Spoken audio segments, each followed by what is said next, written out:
la clase. Eh, bueno, vamos a continuar con la plenaria que comenzamos precisamente el día de ayer. Yo aquí tengo quienes han venido participando, ¿verdad? Hoy pues vamos a tratar de que otros compañeros, ¿verdad? Puedan ir participando y desarrollando pues la temática de lo que es la clase, ¿verdad? Recuerden que la intención con esto, como les venía diciendo, es más que todo que vayamos haciendo pues una retroalimentación de los contenidos y vayamos entendiendo mucho mejor pues todos esos aspectos que nos van a servir al final, ¿verdad? De esta primera unidad y de igual manera pues para poder evacuar cualquier duda, ¿verdad? Que tengamos conforme vayamos avanzando.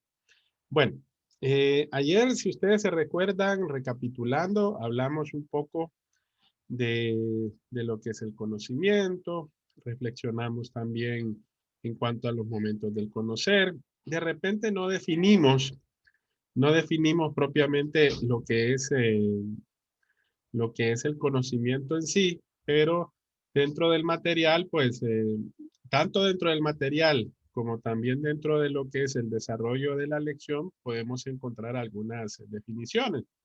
No se las voy a preguntar porque ya son cosas un poquito más puntuales, pero para efectos del examen sí es importante que ustedes la manejen, ¿verdad? Que es muy importante que nosotros podamos ir entendiendo y comprendiendo cada una de esas definiciones que nosotros podemos ir desarrollando. Bueno, de entrada, pues, está una definición eh, en cuanto a cómo adquirir el conocimiento que cita precisamente Aristóteles, en cuanto a la capacidad que tiene como sujeto y en cuanto a la aprehensión de los objetos. Recuerden que es lo que habíamos hablado el día de ayer. También en cuanto a usar los sentidos para definir ciertas características en cuanto a los objetos y adquirir finalmente el mismo. De ahí partimos en cuanto a lo que es conocer o conocimiento. Ah, dentro del material de la unidad definimos, por ejemplo, lo que es también eh, conocer y definimos como conocimiento como el discernir. Viene de un latín que se llama discerniere, que es comprender o entender lo diferente, lo distinto a lo otro. Ya propiamente ahí aparecen tres definiciones, ¿verdad? Acción o efecto de conocer, capacidad de recibir, recordar, comprender, organizar, procesar, usar la información, recoger mediante los sentidos y la información obtenida con dicha capacidad a través de la experiencia y también de la investigación. Bueno, también más adelante pues hablamos de los tres momentos del conocer, ¿verdad? Momento subjetivista, objetivista y dialéctico. Después de eso aterrizamos a lo que son los niveles del conocimiento. Recuerden que es el nivel primario vulgar y el nivel racional o crítico. Y hablamos de algunos ejemplos del conocimiento racional o crítico, ¿verdad? Hablamos del conocimiento científico, hablamos de la filosofía, hablamos también de la ciencia, hablamos del derecho, ¿verdad? También como un ejemplo de un nivel racional o crítico. Bueno, de ahí pues nos quedamos en lo que fueron o lo que son las características del conocimiento. Y ahí vamos a hablar un poquito en esa parte y vamos a empezar con el compañero. Vamos a ver, no le he preguntado a Disculpe, Andrea. abogado, una consulta anteriormente. Ajá, dígame, José Mauricio. Con respecto al conocimiento, a los niveles del conocimiento, el nivel primario y el nivel vulgar, podríamos decir que este es el conocimiento ordinario. El primario, sí. Y el conocimiento racional o crítico es el conocimiento científico, en cierta medida o no. Sí, Ahí tengo la duda. sí, sí, porque es un ejemplo de conocimiento racional o crítico, el conocimiento científico. Ok, ¿Sí? abogado. ¿Estamos bien? Mm. Ok. Bueno, veamos. Vamos a buscar, a ver algún compañero que de repente, aquí tengo, bueno, está Andrea Posas, pero ayer le pregunté. Ah, tenemos a Andrea López. Andrea Sí, López. Sí, sí, abogado. ahí está. Bueno, Vamos a preguntarle algo. El conocimiento tiene ciertas características. De acuerdo a lo que hemos hablado, ¿qué características usted puede percibir dentro de lo que es el conocimiento? Sí, abogado, espero explicarme muy bien. Sí. Bueno, la objetividad es uno de ellos. El conocimiento tal es apegado a la realidad, como lo dice la palabra, Ujú. porque en sí el conocimiento no es algo que se basa de nuestras palabras. El conocimiento tiene que ser apegado a algo que sí está verificado, por decirlo así. Y racionalidad es otro de ellos, que establece los conceptos y los juicios para algo más coherente. Y la sistematicidad es como ordenar, es ser más organizado con respecto a la búsqueda para comprobar y sobre todo lo más importante que son los resultados. Ok. Vaya, para usted, ¿qué es algo objetivo? Deme un ejemplo de objetividad aplicado a la vida diaria, la realidad. Bueno, algo objetivo simplemente es como cuando describimos algo, como usted lo dijo, de cómo describir a una mujer. Si cualquier mujer, nosotros dijéramos que sexo femenino, las medidas estándares o la altura promedio, eso es objetividad. Y bueno, es todo lo contrario a la subjetividad, que es más como algo, lo describiríamos a una mujer como el ser más bello o un regalo de Dios, eso es subjetividad y la objetividad es más apegado a la realidad, algo que sí es latente y es visible, no es nada embellecido. Ok, bueno.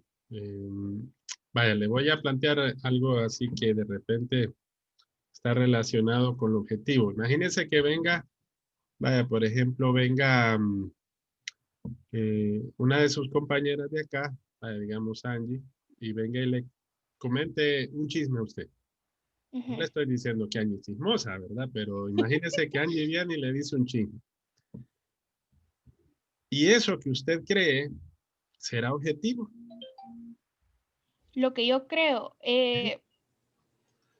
pues objetividad, si me lo describió sin dar su opinión, sin dar su punto de vista de las cosas, puede ser objetivo, porque si me dice, pasó esto en tal momento, con las descripciones tales como son, puede ser objetivo, pero como es un chisme, como usted lo dijo, no es objetivo, porque el chisme siempre va relacionado con, fíjate que tal cosa, así. Entonces es como de otra persona, no es algo que yo lo pueda comprobar.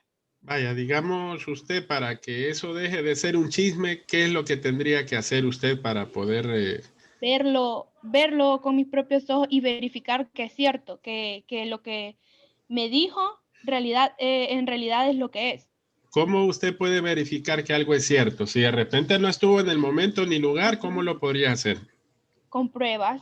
Exactamente, a eso se refiere la objetividad, Ujú. ¿verdad? A eso va más directamente la objetividad. ¿Por qué? Porque cuando hablamos de la realidad de algo, es que eso algo que nosotros podemos percibir nos permita no tener duda, pero ninguna duda sobre ese objeto y sobre los hechos que se han dado, ¿verdad? Y que deba de tener la capacidad de poder comprobarse. Por eso, esa es una tendencia y una situación. Vaya, imagínense cuando a veces hacemos tipos de investigación histórica. Comúnmente en la historia, ¿qué es lo que tomamos como historia? Recuerden que son eventos, los eventos más importantes. Imagínense que yo le diga a usted, por ejemplo, que de repente, vaya, ¿qué sucedió un 11 de diciembre de un 11 de diciembre del año 2019? ¿Me lo puede decir? No. No, ¿verdad? La historia, ¿qué viene a ser? Pues la historia en ese momento, tal vez lo que hay que evaluar es qué hechos, ¿verdad? Son catalogados como importantes y que al mismo tiempo tienen una trascendencia en la sociedad o en la comunidad en donde se desenvuelve precisamente el conocimiento. La objetividad trabaja también de esa manera. Por eso es necesario que para que algo sea objetivo, nosotros lo podamos desenvolver y que nos permita de cierta manera pues poder percibir y tener la necesidad de poder comprobar ese conocimiento. Si lo podemos comprobar, entonces ya deja de ser un chisme y ya se convierte en algo real, ¿verdad? Exacto. Y ya es algo que nosotros podemos percibir. Ok, vamos a ver. Está bien, Andrea. Abogado, Gracias. Dígame. abogado, yo tengo una duda. Por ejemplo, ya implementando la objetividad en el campo del derecho, hacer una investigación podría verse desde un punto de un testigo. Sí, sí. Cuando el testigo da su punto de vista, su versión de los hechos. Sí, Y ahí es cuando nosotros podemos implementar la investigación. exacto. Ya cuando nosotros investigamos y ustedes comprueban los hechos con las pruebas, entonces ustedes ya ven que ese hecho ya se convierte en objetivo. Por eso es importante que cuando ustedes defiendan a sus clientes, ustedes puedan determinar esos elementos, porque recuerden, para ustedes todos los clientes son inocentes. Bueno, no ustedes, sino que el cliente piensa así cuando cuando ellos llegan a buscarlo a un abogado. Pero muchas veces, ¿quién tiene el criterio de poder determinar si lo es o no lo es? Es al juez. Ahora, usted también va a tener la manera de poder comprobar esos hechos, ¿verdad? De poder determinarlos y de poder verlos dentro de la objetividad del mismo derecho, ¿verdad? Buenas noches, abogado. Con lo que respecto a lo que usted se refiere, si el juez es el que tiene la potestad de poder decir si una persona es o no es inocente, pero si uno como abogado sabe que el cliente es culpable por decir el atenuante es de que mató a una persona ¿por qué motivo? Por un robo. ¿Cómo debería de actuar uno como abogado siendo aplicable con un método científico?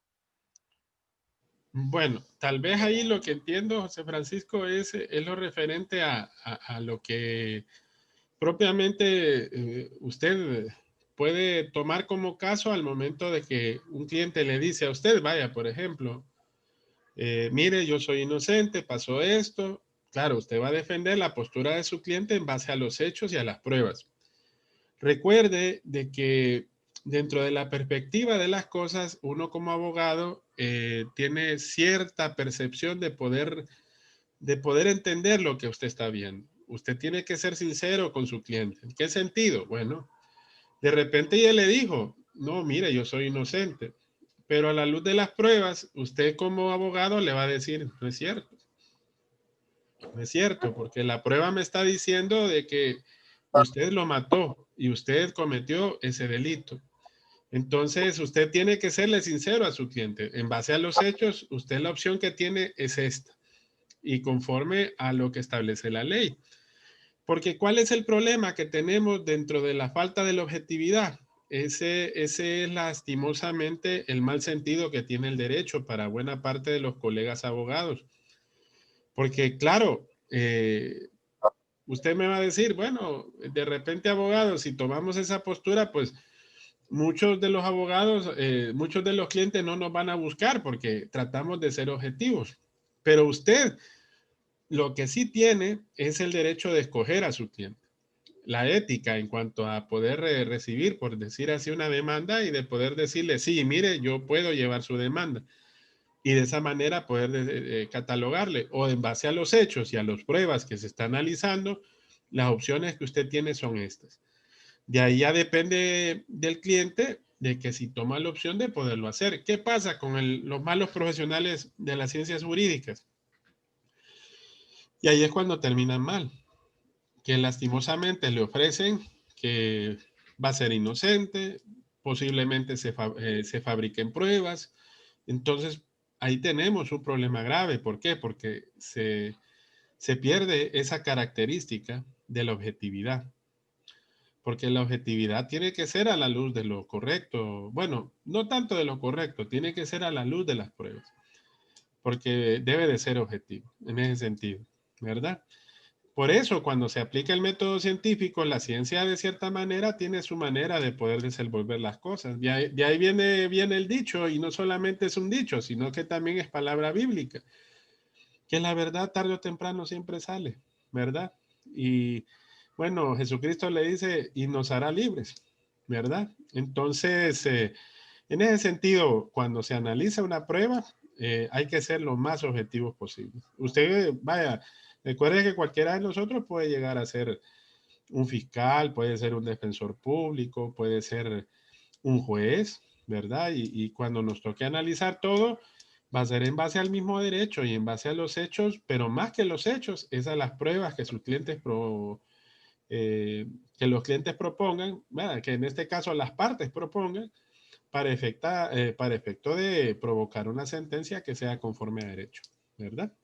Entonces, de ahí depende de varios elementos. Ahí se mezcla el conocimiento científico, se mezcla la ética, se mezcla la psicología, se mezcla tantas cosas que de repente son importantes para poder determinar, por ejemplo, la razón de los mismos hechos.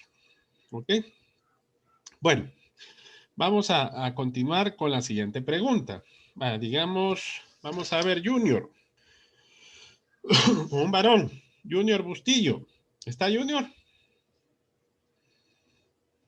¿Me escucha, Junior? Sí, sí, lo escucho, abogado. Ok, veamos, Junior. La compañera Andrea habló de la racionalidad, pero también habló, de la objetividad. Entonces yo quiero que usted me hable de la racionalidad. ¿Qué es la racionalidad dentro del conocimiento como característica?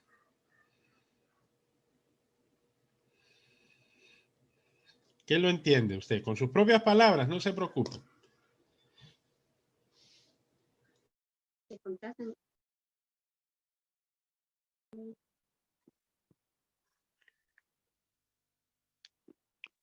Bueno, Dígame.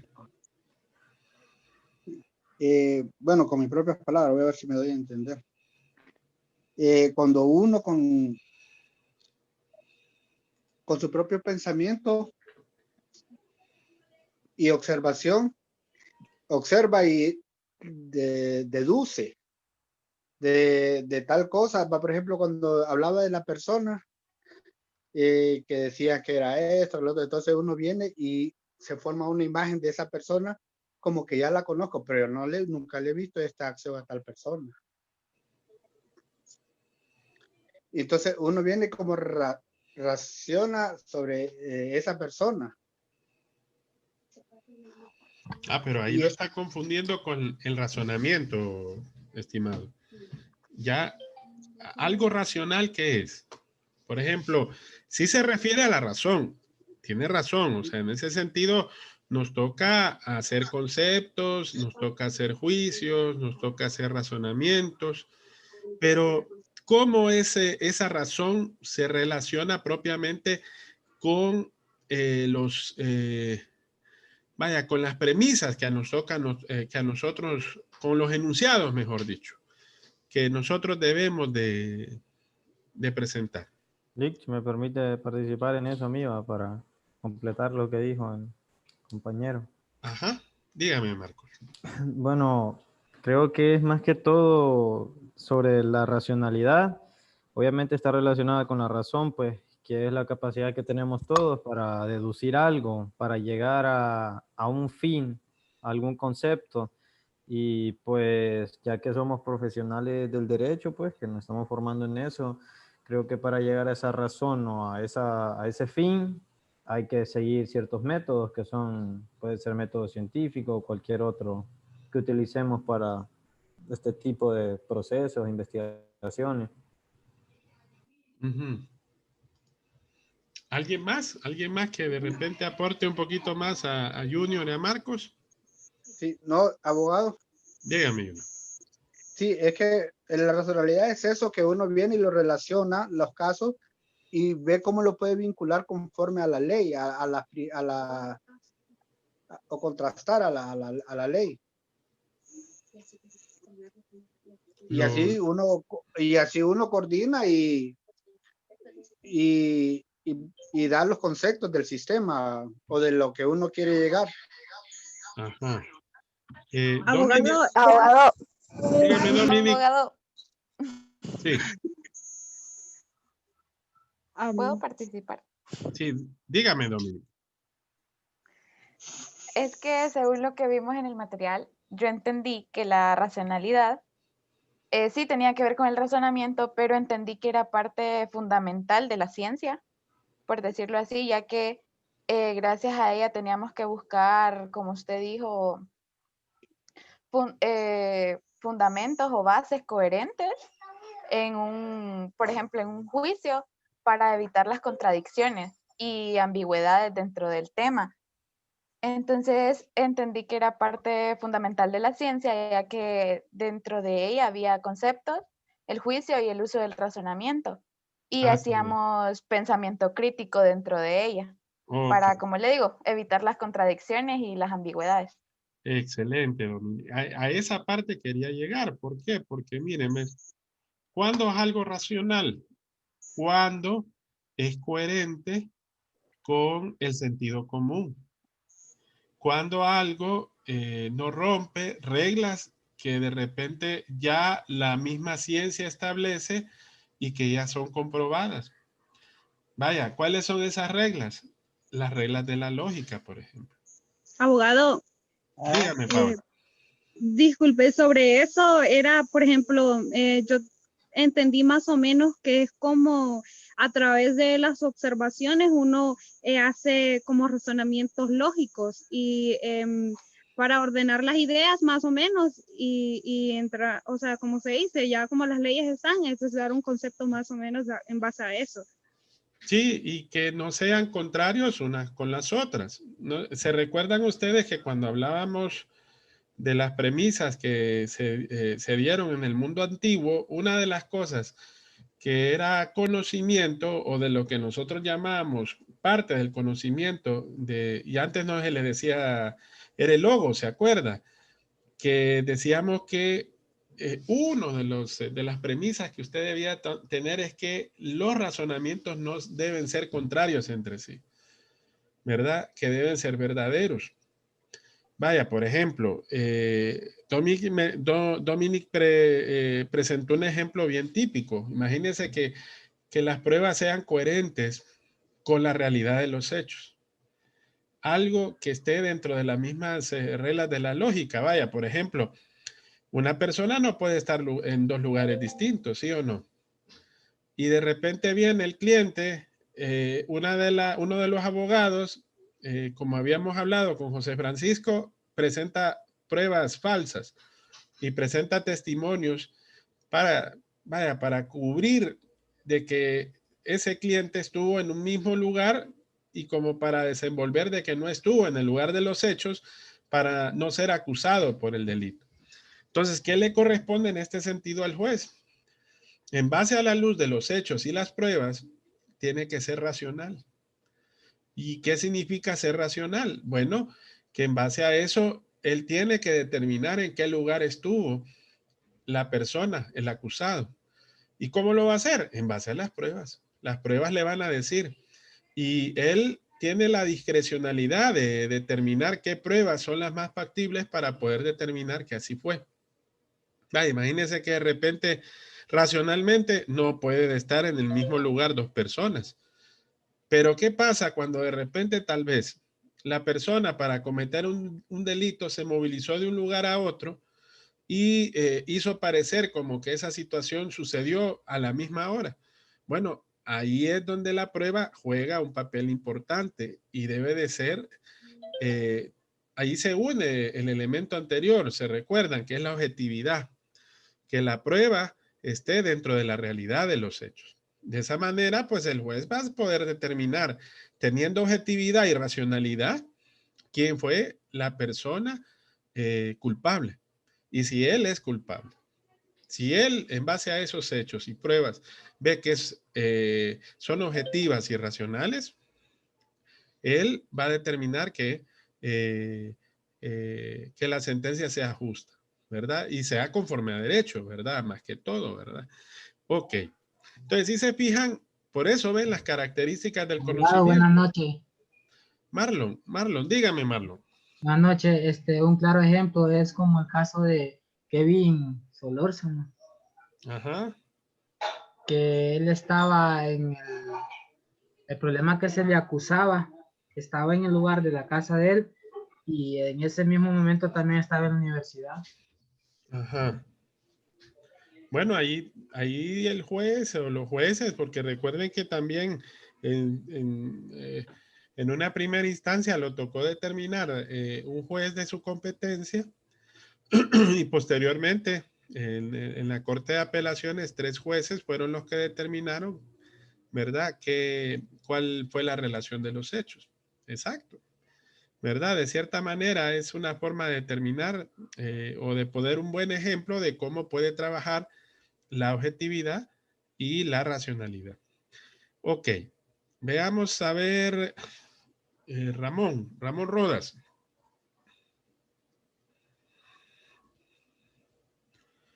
Dígame, Ramón.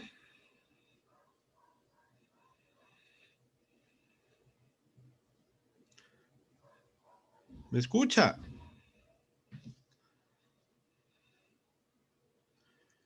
Ok. Celso Reyes. Dígame, abogado. Ok, Celso. Habla de una tercera característica, la sistematicidad.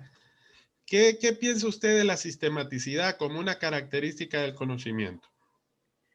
Creo que se refiere a la sistematicidad porque el conocimiento, por ejemplo, debe seguir un orden para como todos los procesos de investigación científica deben seguir un orden, entonces el conocimiento debe ser ordenado también.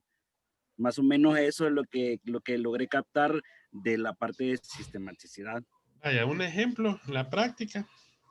Algo que lleve un orden para poder llegar a un fin. Licenciado. Ajá, dígame. Yo quería dar un ejemplo, pero no sé si está correcto. Si no, corríjame, por favor. Ajá. Es como, vaya, en un caso, tengo un cliente y yo no voy a decir que mi cliente es inocente. Yo no voy a dar mi conclusión solo porque sí. Yo tengo un sistema el cual debo seguir para llegar a mi conclusión. Tengo que saber si es inocente, tengo que buscar testigos, tengo que buscar pruebas, tengo que buscar veredictos. Y de ahí yo voy a llegar a mi conclusión y deducir si mi cliente es inocente o no. ¿Sí? O sea que el proceso judicial se podría considerar sistemático, abogado. El proceso. Sí, el proceso en sí, porque tiene un orden, es decir, hay un proceso por el cual, pues, el imputado, por decirlo de alguna manera, pues, pasa un orden sistemático. Ok, eso es importante porque algo que dijo, por ejemplo, Celso, fue de que de cierta manera el conocimiento debe de seguir una relación de orden en cuanto a la relación de cada parte con un todo.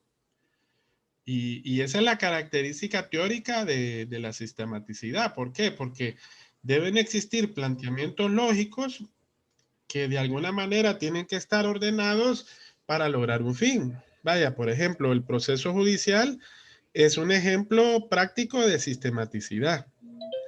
Porque recuerde, ¿quién le dice cuál es el proceso? ¿Se lo dice un juez?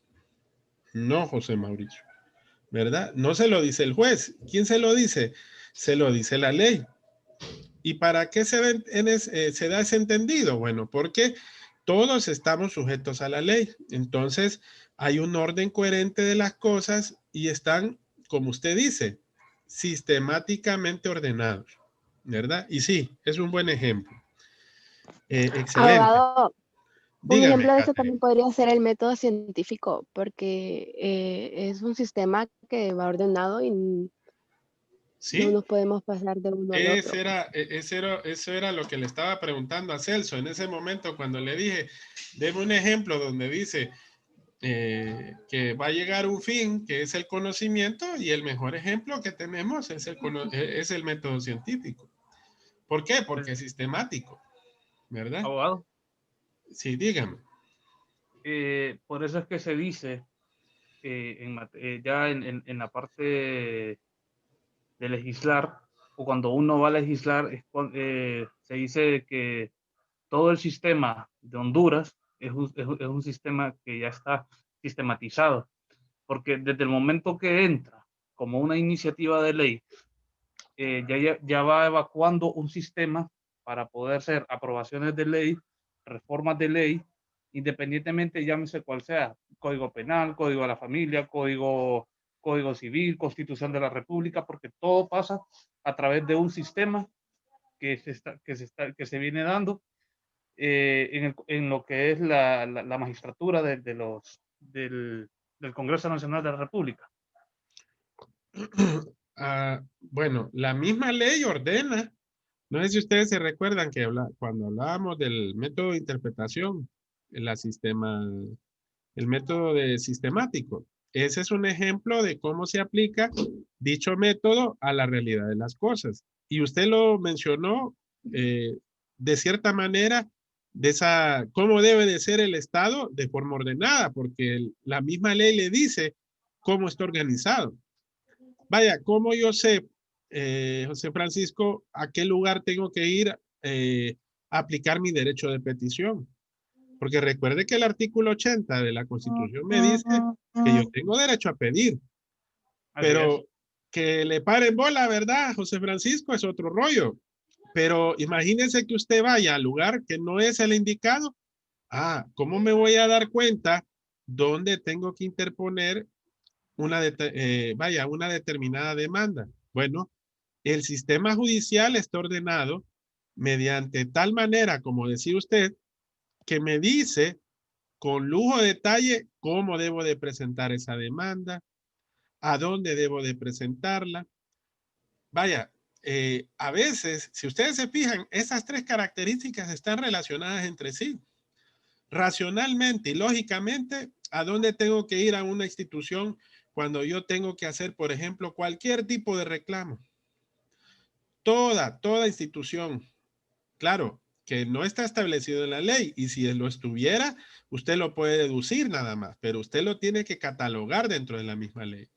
Vaya, las oficialías mayores, la secretaría de esa institución, porque es el medio por donde pasa cada una de las solicitudes. Y ojo, ¿quién le da trámite a esas solicitudes?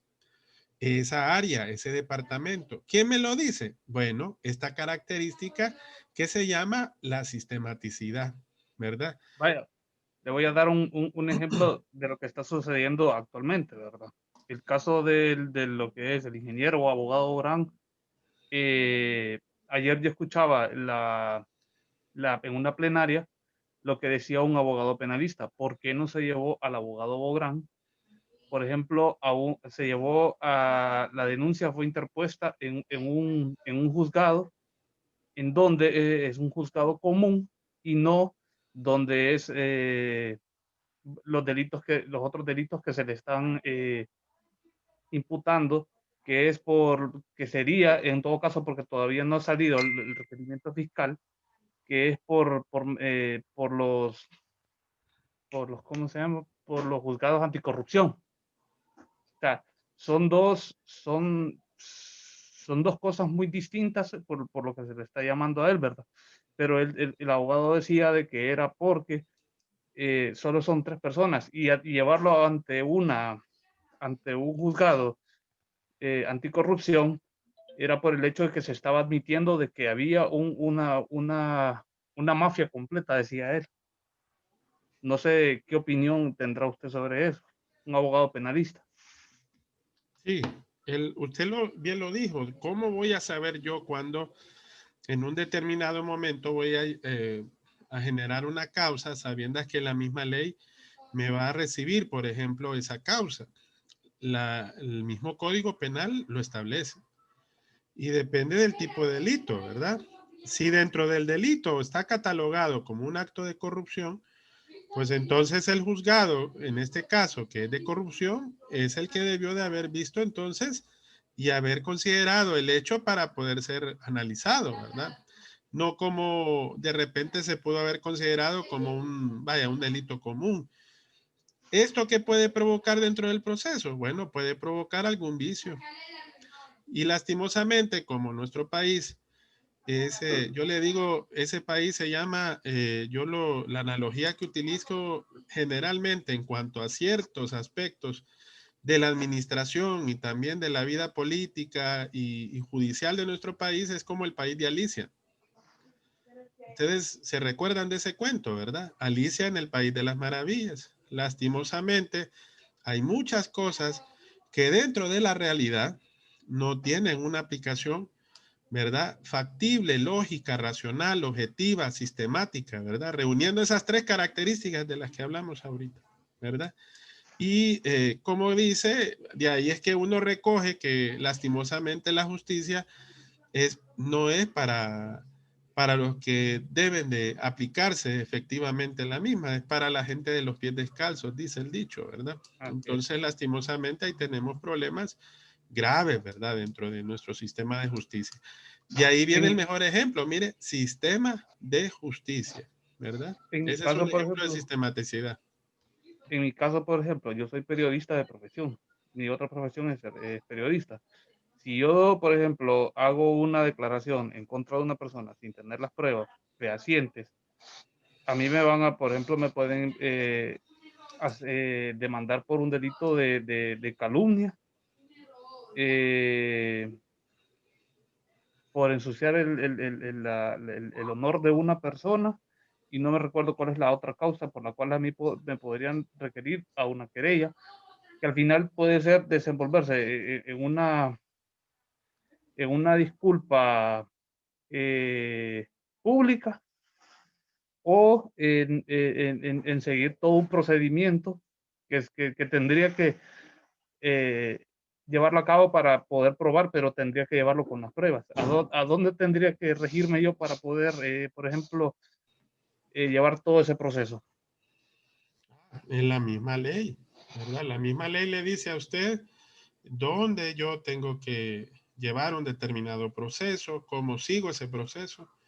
Esa es la capacidad que tiene el sistema, ¿verdad? Un sistema para que funcione correctamente. Bien dice, y le vuelvo a repetir lo que dijo nuestro compañero Celso. Debe de producirse dentro de un sistema donde todas sus partes guardan una relación entre sí. Y esa relación tiene que ser como un todo, José Francisco.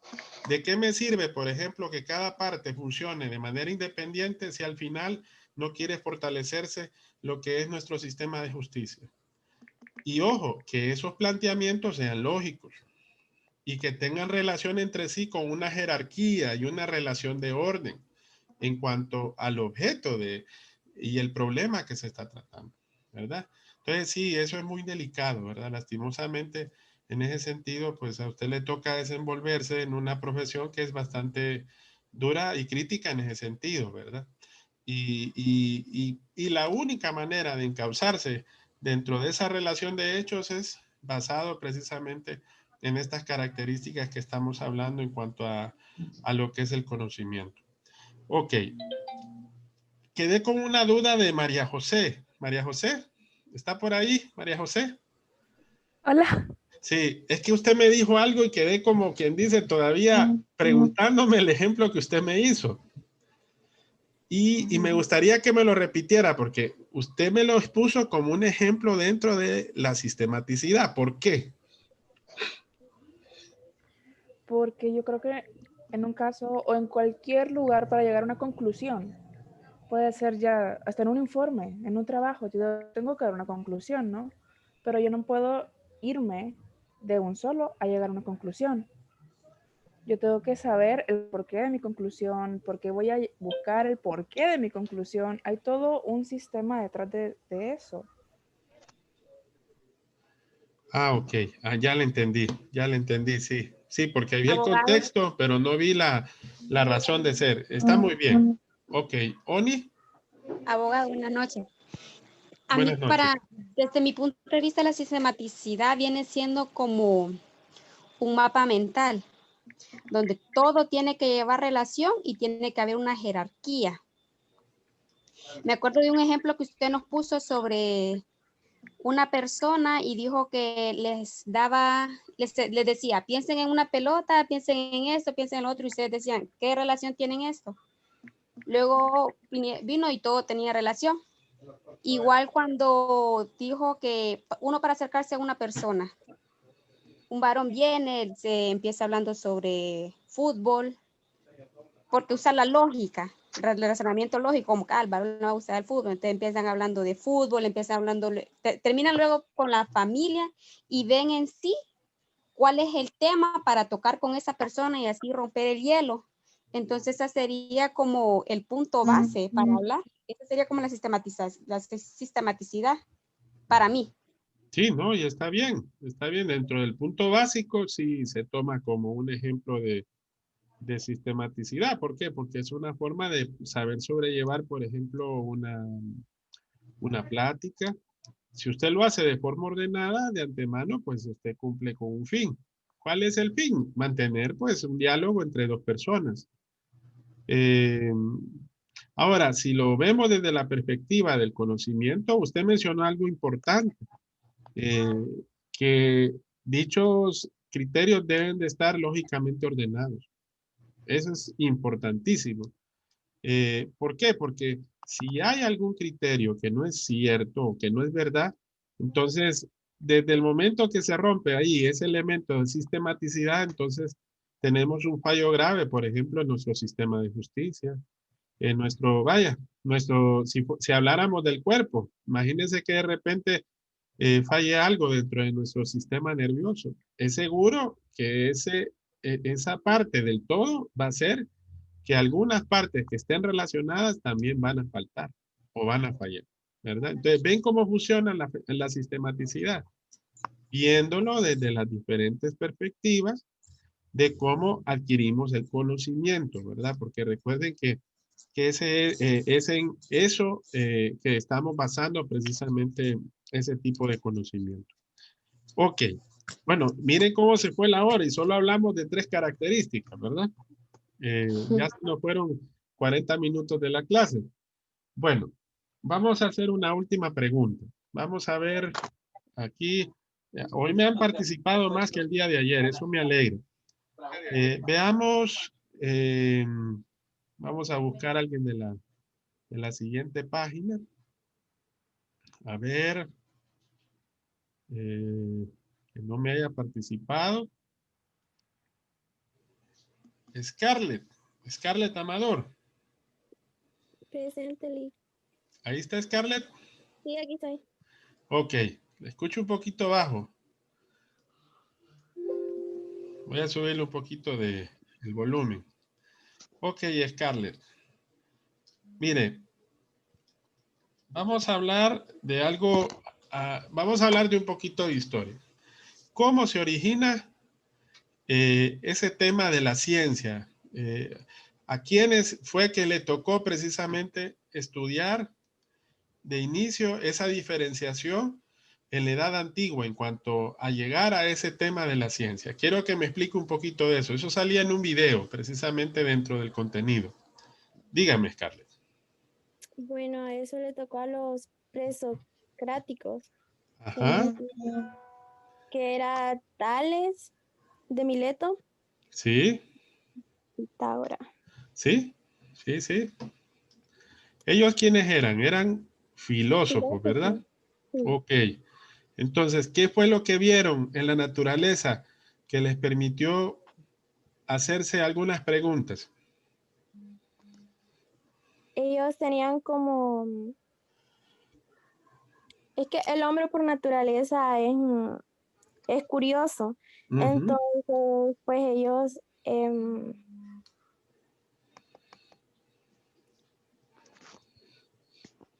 Vamos bien, dele, vamos bien, Scarlett. basados a los argumentos que ellos tenían, se fueron así planteando cosas.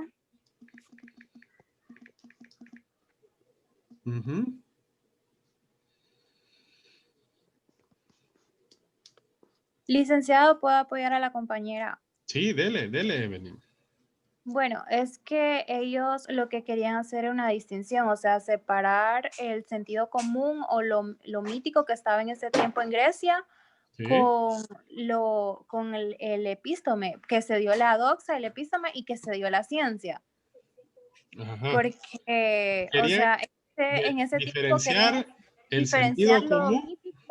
lo mítico a la ciencia, a lo que estaba en la realidad, porque en ese Ajá. tiempo ellos creían bastante en los dioses y que las cosas que sucedían eran gracias a ellos y ellos comprobaron que no, que todo tenía una explicación. Y eso es lo que Exacto. querían, darle una razón a las cosas porque no se conformaran el porqué de que, es que los dioses nos proporcionan esto, gracias a ellos tenemos la vida, sino que fueron más allá, o sea, la curiosidad de ellos es lo que hizo la separación y la creación de la ciencia en ese entonces. Es cierto, sí.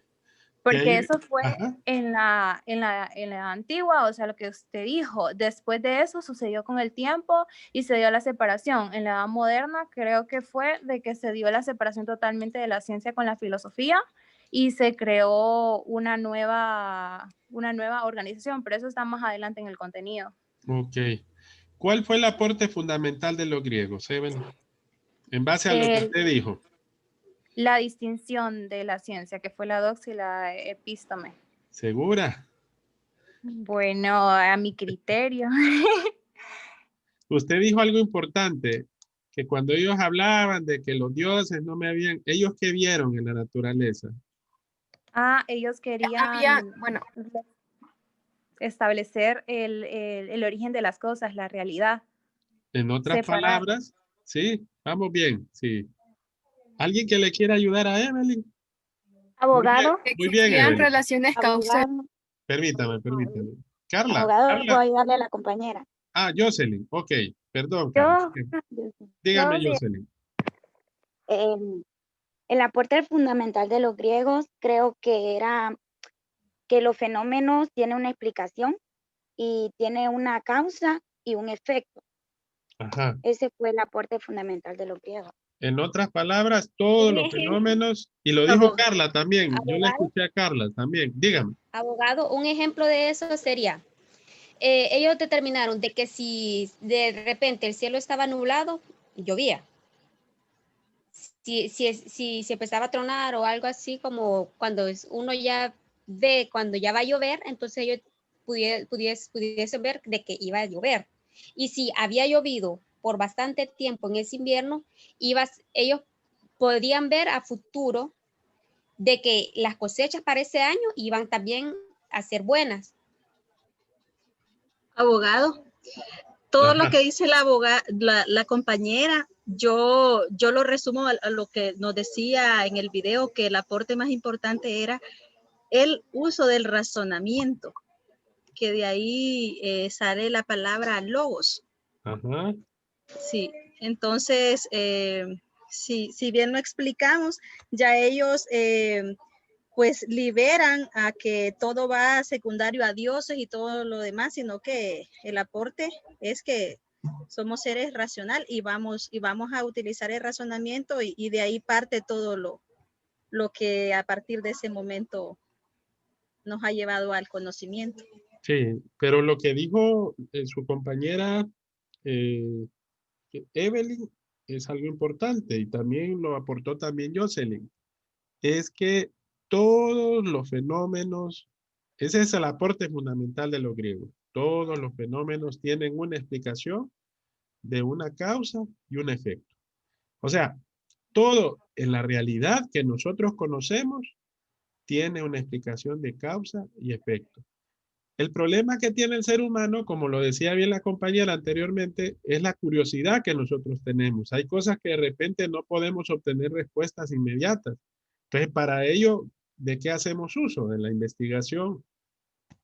Ahí nos toca determinar qué fue lo que provocó, por ejemplo, una determinada situación, acción o reacción que se dio, por ejemplo, en la naturaleza. De ahí nace precisamente la ciencia. Entonces el aporte, no se les va a olvidar para examen, porque es segurito esa pregunta.